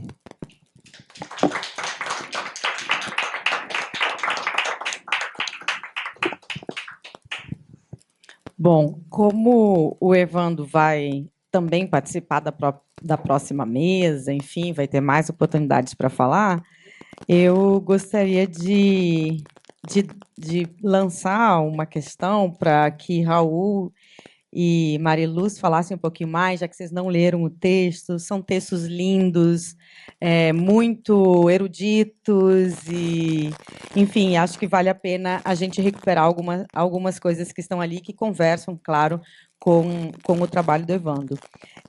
Eu queria, então, puxar um pouquinho o texto da Mariluz. Ela não leu uma primeira parte que traz uma passagem, digamos assim, ou faz coloca em conversa a cena de leitura e a cena da impressão. Né? Então, você tem isso. Quando a gente pensa na Virgínia, né? Essa escritora de diários, porque os diários elas são belíssimos, mas essa também romancista, essa grande ensaísta. Pelo menos para mim, eu não teria a ideia de recuperar de todos os seus trabalhos, de todos os seus diários, justamente a cena da editora, daquela que manipula peças para montar um livro, né? Então, trazendo essa materialidade. Então, eu gostaria que, se você quiser, ou ler um pedaço, ou falar dessa sua ideia, né? De transformar também a ideia da Virgínia de um quarto todo seu, né, nesse um quarto para Virgínia, no sentido desse lar, né? Também acho que é outra coisa que aparece muito forte no seu texto, né? Aquilo que a gente foi pensando sempre como um quarto onde ela possa se fechar e ficar sozinha para escrever. E você falou na sua apresentação agora, esse quarto se torna o lar, a casa inteira, né? Esse lugar aberto para também outras pessoas, o mundo na casa, né? Ela fazendo não só os seus livros, mas também os livros dos outros, né? Das outras pessoas, fazendo convites para um monte de gente para montar esse catálogo, né? Então, a editora que ultrapassa o quarto e se torna o lar, e a cena de leitura com a cena de impressão. Puxando por esse mesmo lugar, Raul, o texto dele é bastante longo, muito bonito, e vai ter também uma mesma imagem, digamos assim. É muito bonito como ele constrói o texto que começa com a nota de rodapé ou com uma referência, ou como aquilo que não precisa estar e por isso está lá embaixo, ou como uma confirmação, ou como uma confirmação de autoridade, uma disposição hierárquica do que vai ou não vai na página, até esse último livro, que é o objeto principal de estudo dele nesse texto, que transforma o livro numa casa de folhas, uma casa de páginas, digamos assim, em português, o conceito de livro vira casa de páginas, né? E ele vai falar lá mais para o final do texto dele, justamente nessa transformação, né, que é o espaço doméstico tornado estranho. Então, acho que vocês dois, bom, não sei se isso é algo que vocês pensaram, né, dividindo o quarto todo seu, a casa, o lar, a Mimesis, a editora, ou se é uma coincidência, mas os dois saindo do quarto, digamos, para uma casa, esse espaço doméstico, o livro transformado em casa, enfim. Se vocês puderem falar um pouquinho disso, eu acho que dá para a gente ampliar um pouco a visão do público dos textos que vocês trouxeram. Uma coisa também muito forte, que me toca muito, Raul, no seu livro, é essa ideia da voz coral que aparece, né? E nós conhecemos um trabalho grande da Flora Susequinte com essa ideia de coralidades, né? Então, acho que valeria a pena retomar um pouquinho, se der tempo, né? A voz coral, e você faz uma passagem, o poeta grego escutava, o poeta romano ficcionava, e é isso que te interessa pegar, né? Pensar a nota como nesse lugar da ficção, saindo do acadêmico, né? Como a nota funciona com um coral de vozes na ficção. Ya.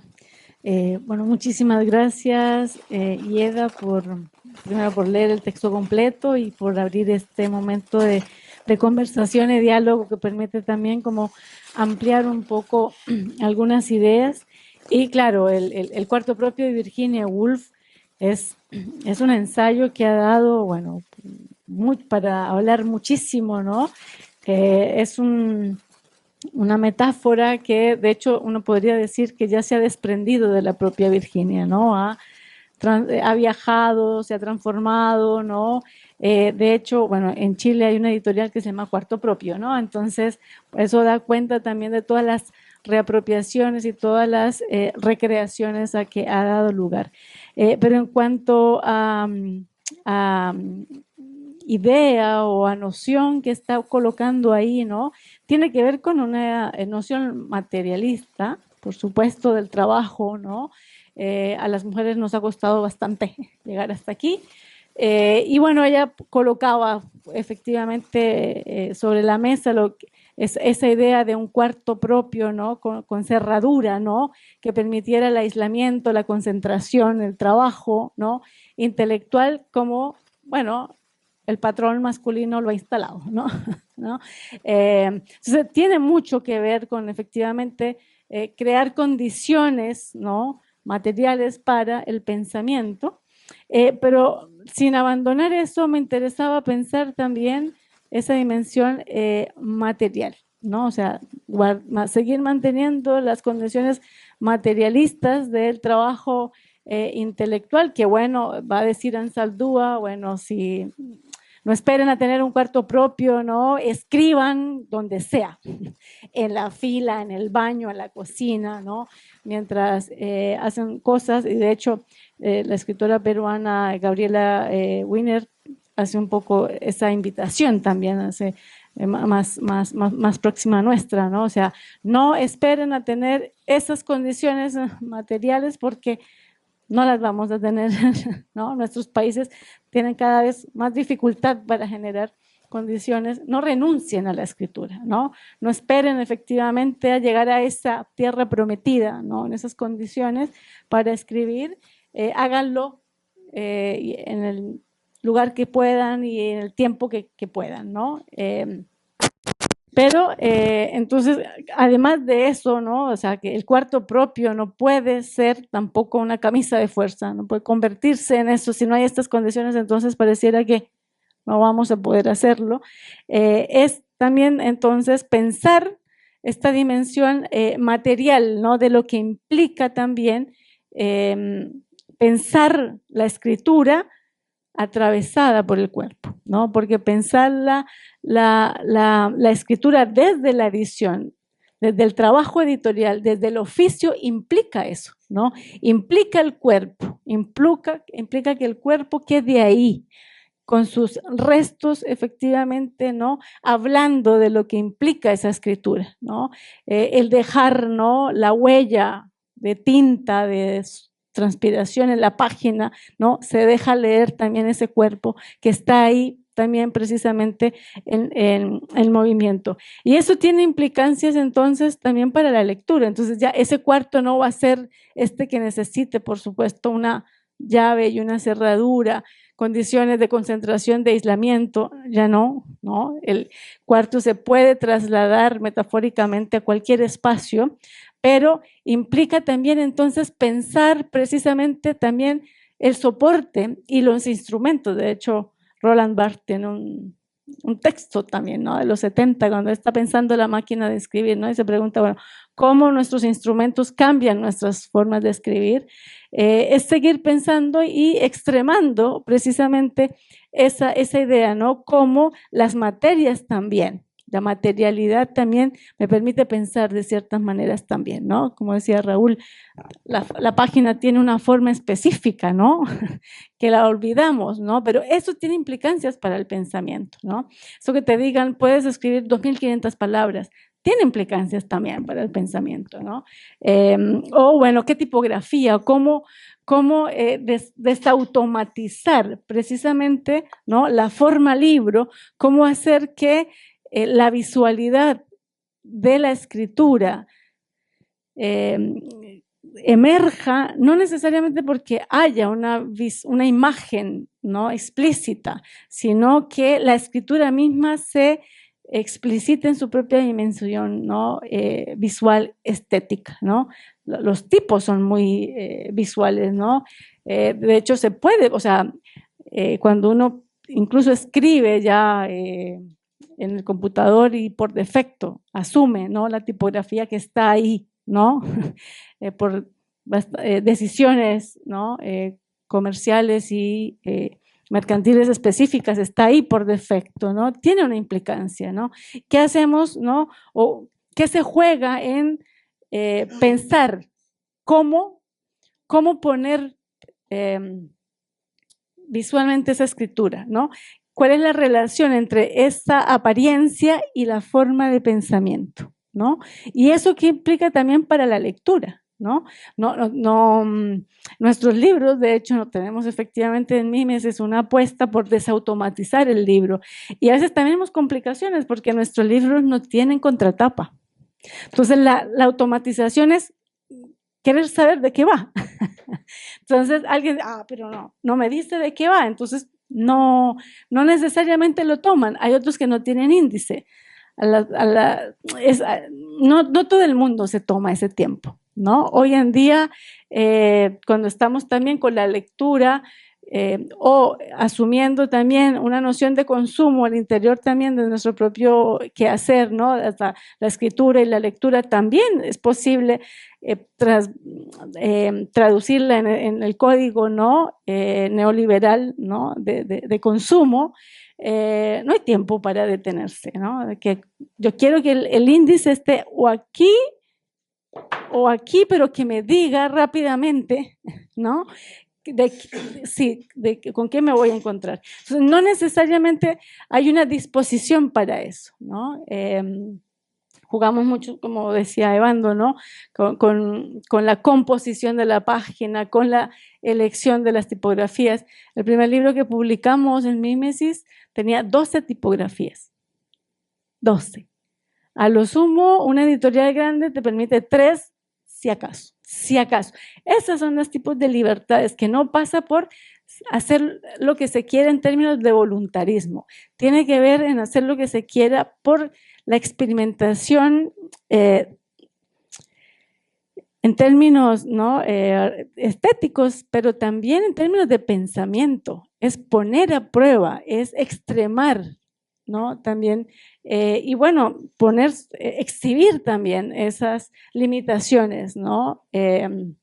Nuestros libros no se leen fácil y no se leen rápido, lo sabemos, eso es una apuesta, eso es un riesgo, pero encuentras sus lectores y lectores, ¿no? Tienes una temporalidad muy distinta, ¿no? Es otro, alguien podría decir que es una versión tal vez elitista de concebir el libro, pero yo creo que tiene que ver con asumir que es trabajo, ¿no? Acercarse a un libro es trabajo, ¿no? No hay nada fácil, o aquello que se consume fácil, pues también se olvida fácil, ¿no?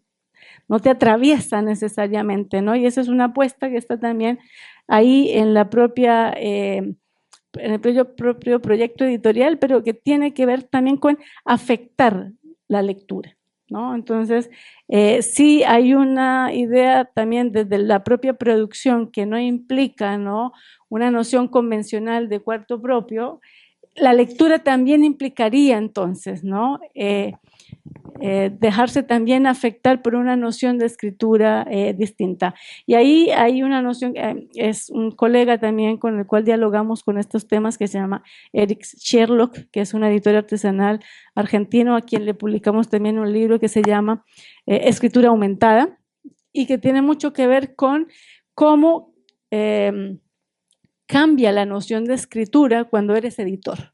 Pero cuando eres editor que se encarga de decidir el catálogo, de curar el catálogo, a quiénes publicar, por qué publicar, hay decisiones específicas ahí, hay posicionamientos claros, hasta el momento final, ¿no?, de ponerlo en las manos de los lectores y las lectoras. Entonces, ¿cómo cambia una noción de escritura que ya no se remite al texto, ¿no? Ya no es escribir textos, sino que lo que implica hacer un libro, ¿no?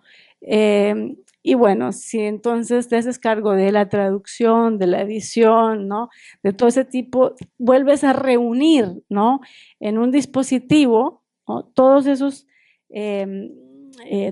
elementos, el libro se revela de una manera distinta, la escritura se revela de una manera distinta, ¿no?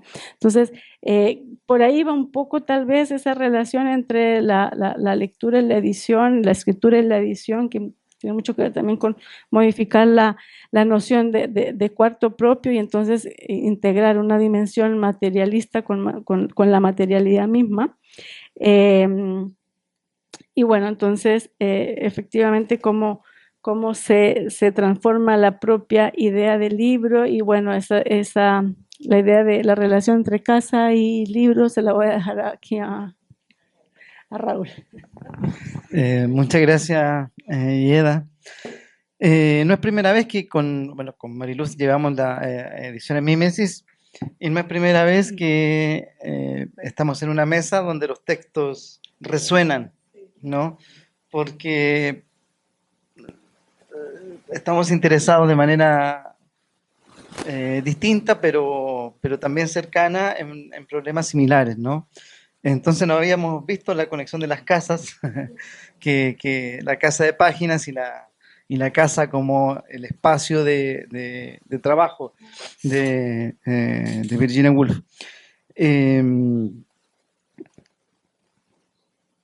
Hace poco, muy poquito, no sé, 2, 3 semanas, me hicieron una pequeña entrevista de 4 preguntas sobre la autoedición, ¿no? Porque en Mimesis publicamos autores de otros países, de Argentina, Brasil, bastante, Puerto Rico, pero también autores chilenos y libros también que ha escrito Mariluz o que he escrito yo.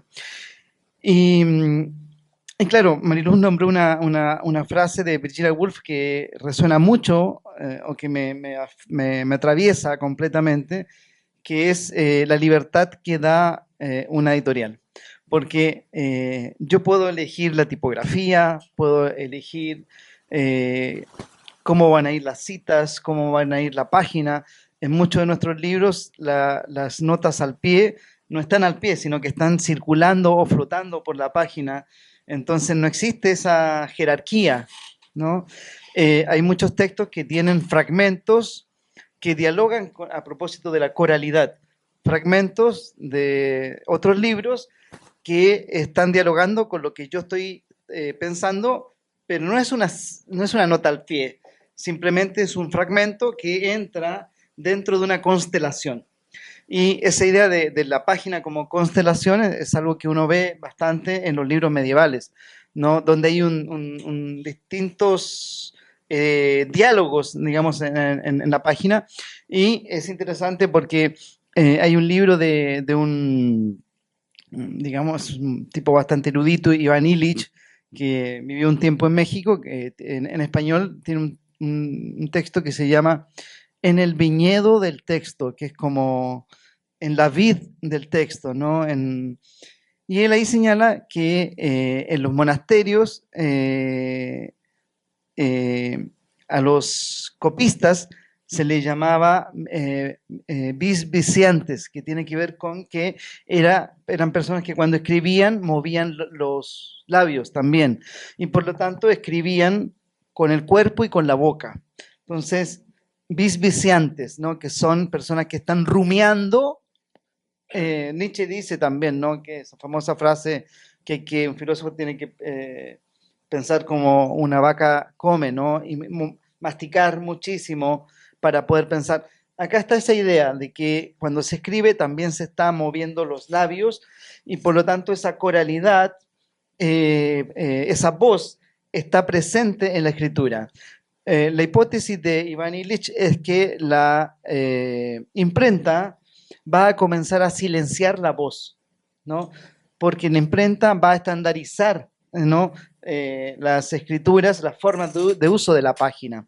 Y hay una figura muy importante que es Petrus Ramus, o Pierre de la Ramée, tiene varios nombres, que es la persona que codifica la página y inserta, por ejemplo, el índice, ¿no? Es Pierre de la Ramée quien codifica y al insertar un índice empiezan a darle una cierta lógica hiperformal a la escritura. Y esa lógica hiperformal se va a ir estandarizando cada vez más hasta que encontramos los libros hoy día de impresión por demanda, donde son todos iguales, digamos, no hay variaciones, es uno tras otro, y lo que hacemos como editores, editoras, es precisamente pensar la desautomatización del libro. Yo no estoy en contra de, o no completamente en contra de la impresión por demanda, o sea, porque a mí me interesa que el pensamiento circule y yo leo todo tipo de libros, siempre en papel, yo siempre leo en papel, no puedo leer en pantalla por problemas en la vista. Entonces, hay libros, un libro, el primero que yo publiqué en Mímesis, que decía Mariluz, que tiene 12 tipografías, que estuve a punto de publicarlo sin el nombre del autor, ¿no? ¿Por qué? Porque es un libro que tiene muchas citas de novelas sobre trabajo intelectual. Entonces, y no es un libro mío, ¿no? Es un libro que está pensado con, ¿no? Entonces, efectivamente, es un libro muy, muy, muy coral. Entonces, había decidido que fuera sin nombre, ¿no? Anónimo, y eso un amigo me convenció que no podía ser anónimo, porque... Y ahí surge la idea, digamos, de usar el nombre finalmente, pero la idea es que, para ir sintetizando, cuando yo trabajo en un libro, ahora, siempre, como decía Mariluz, siempre estoy pensando cómo va a ir cierto fragmento en la página. No, o sea, no puedo pensar sin la página. Ahora, estoy terminando un libro ahora que es para otra editorial que no es Mímesis. Y eso me genera problemas porque otras personas se van a hacer cargo de cómo se va a diagramar y diseñar ese libro. Yo le haría un montón de cosas, ¿no? Porque es un libro que va a usar también la ficción como método. Muy imaginativo sobre crisis climática, pero yo sé que no puedo publicar todo en Mímesis también porque no tenemos la capacidad de trabajo. Tenemos otras invitaciones pero me interesa la posibilidad, como decía Mariluz, de lo que Eric Sherlock llama la escritura aumentada, que es el pensar cómo el propio texto se va a terminar circulando, ¿no? Y esa noción de escritura aumentada tiene que ver con hacerse cargo de lo que implica todo el proceso de pensar y publicar materialmente un libro, no solo el texto, ¿no? Y esa diferencia entre libro y texto es finalmente fundamental. Sim. Eu vou passar para o Evandro, mas não sei se alguém quer fazer uma pergunta depois da fala dele, a gente deixaria o espaço para uma pergunta do público.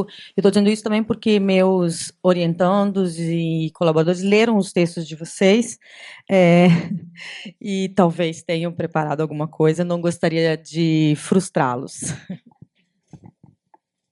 Um comentário bem rápido. Na verdade, eu também li os textos, né? E eu vindo agora os fragmentos, as partes, os comentários que eles fizeram, eu tenho a impressão que nosso diálogo tem a ver com esse duplo fascínio. Eu fascínio por ele escrever, eu escrevo bastante, eles escrevem muito também, né? E publicam bastante, e o fascínio pela materialidade do livro, né? E poder reinventar isso. Porque, como o Raul falou muito bem, a imprensa, né, a tipografia móvel, etc., que foi maravilhosa em vários aspectos, ela silencia a voz, né? E mata uma certa ficcionalidade do livro, né, do livro medieval, né? E Mariluz enfatizou o lado estético do livro, né? Como realmente, sobretudo as editoras comerciais, o máximo que elas fazem é colocar uma bela capa, no máximo, né? E uma boa impressão e mais nada. E o livro vai se sustentar apenas por aquilo que ele foi digitado, etc, etc. É só isso, esse comentário que eu acho que é o que une mais nosso interesse, nossa paixão pela escrita e pelo livro. O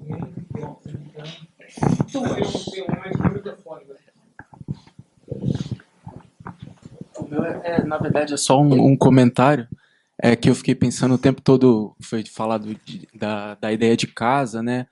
E como que essa aproximação entre o ato de escrever, o ato de editar e publicar seria uma casa que dá uma autonomia. E aí, na contrapartida, eu estava pensando toda hora no conto do Cortázar como esse contraponto de uma edição, que seria essa que vai excluindo o escritor do processo autônomo dele, né? A Casa Tomada, como um conto que seria um contraponto dessa metáfora. Era só esse comentário.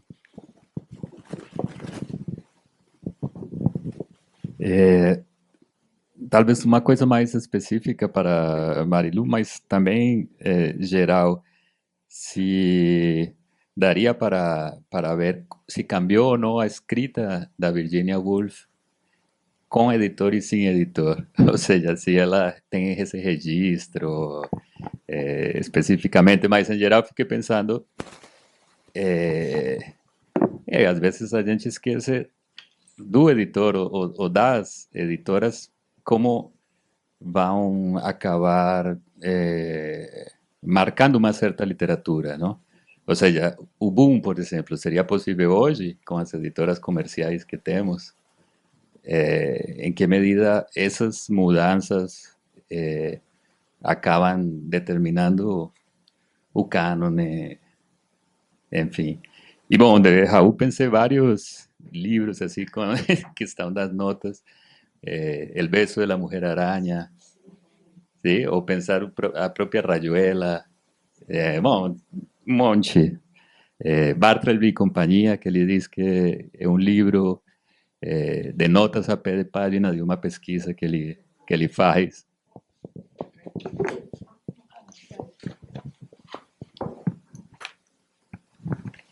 Bueno, voy a partir por Rafael y agradezco la relación entre, efectivamente, vía Cortázar, ¿no? Efectivamente, como el editor, ¿no? Coarta, ¿no? Mucho o hace que el autor desaparezca, ¿no? Pierda cierto control sobre lo que finalmente se va a hacer, ¿no? Con el libro o con su texto. Hay algunos que efectivamente tienen unas mejores relaciones con los editores, como el propio García Márquez, que siempre le reconoció a su editor, ¿no? El ser partícipe, ¿no? en mejorar ese texto que iba a ser entregado, ¿no? a los lectores.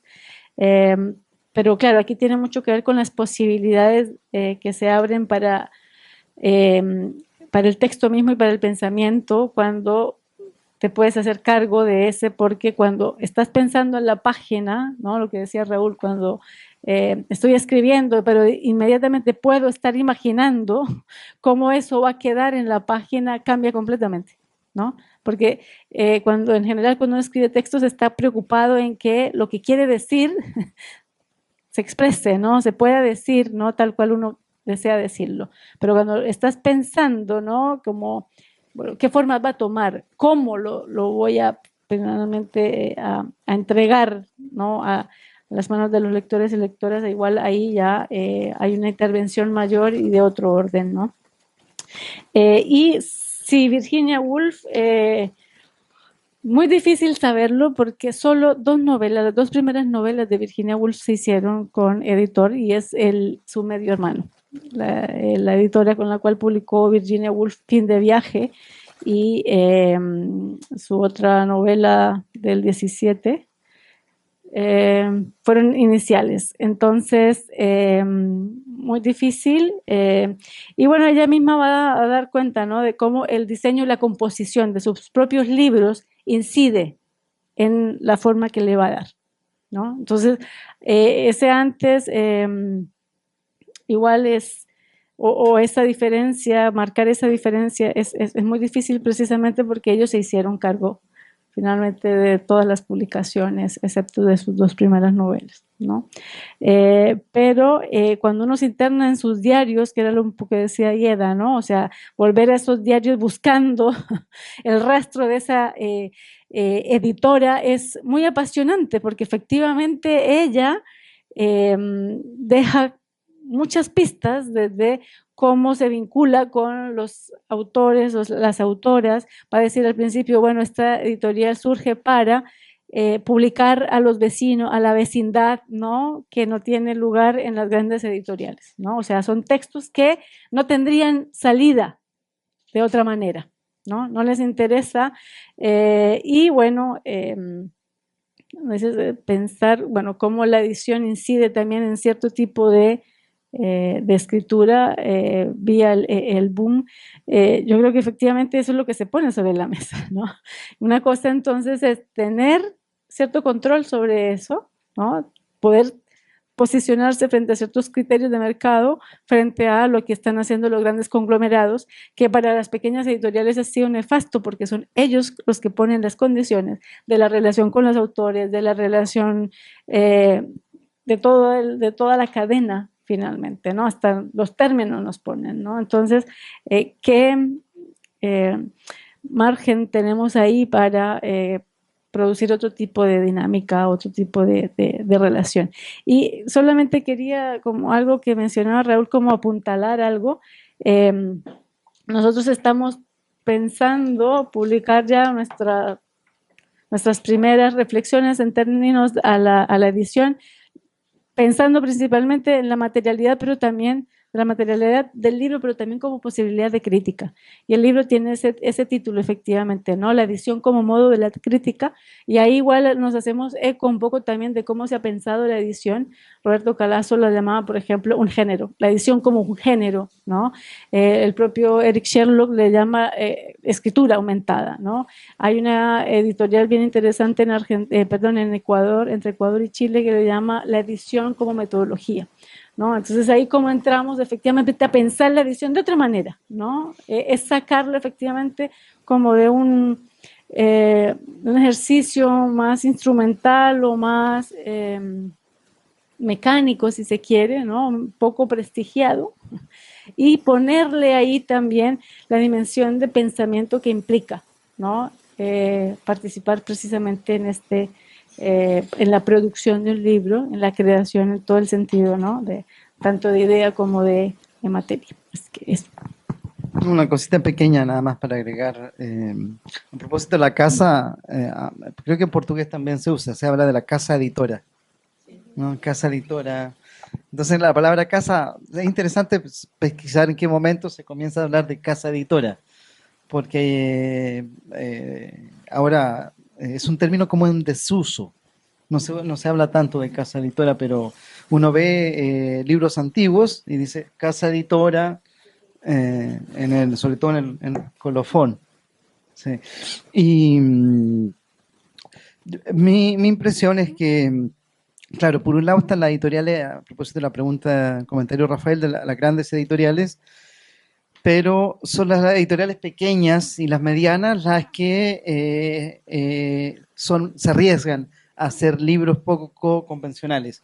Y eso es interesante porque uno lo ve cada vez más donde la experimentación con la forma surge en editoriales que tienen mucha más libertad para trabajar, ¿no? Ahora, eso genera un problema porque ya lo estamos viendo, porque, por ejemplo, antiguamente una editorial española grande como Alfaguara, que es especie de Penguin, Random House, ¿no? Mondadori, Alfaguara publicaba, voy a dar un ejemplo, 10 autores inéditos, autoras, esperando que con uno recuperar ganancias y con uno sea la inversión. Si son dos, ideal. Ahora, eso genera un tipo de pérdida o de inversión muy grande. Entonces, ¿qué están haciendo las grandes editoras ahora? Viendo cuáles son los éxitos de las editoriales medianas. Y ahora lo que hacen es fichar, ¿no? Editoras, o sea, autoras o autores que les va bien en ese nivel y por lo tanto republican sus novelas a nivel latinoamericano, ya no solo una novela en Perú. Entonces, es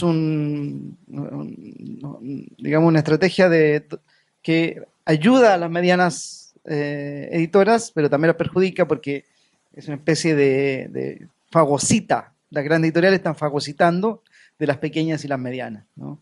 Entonces, ese es un problema para la instalación de un canon, porque hay varios ejemplos de cómo editorial, autoras de libros, digamos, más de under, terminan siendo libros de bestseller cuando pasan a un conglomerado, pero fue la editorial pequeña la que arriesgó, ¿no?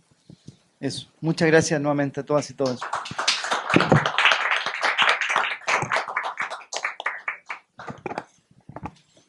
Não, só para avisar que a gente fazia um curto intervalo, 5 minutinhos, e aí a gente retoma, tá? Que vai ter um diálogo com o Gonçalo Aguilar, que é o crítico argentino, e a Marisa Flórido, que está aqui, tá? E logo depois vai ter um pequeno coquetel para o lançamento, tá? Quem puder ficar, a gente agradece, tá bom? E Eda, tá? Então é isso, obrigado a Ieda, obrigado aos colegas todos, foi ótima mesmo, pelo menos aprendi muito, como sempre, com vocês. Obrigado a todos, tá?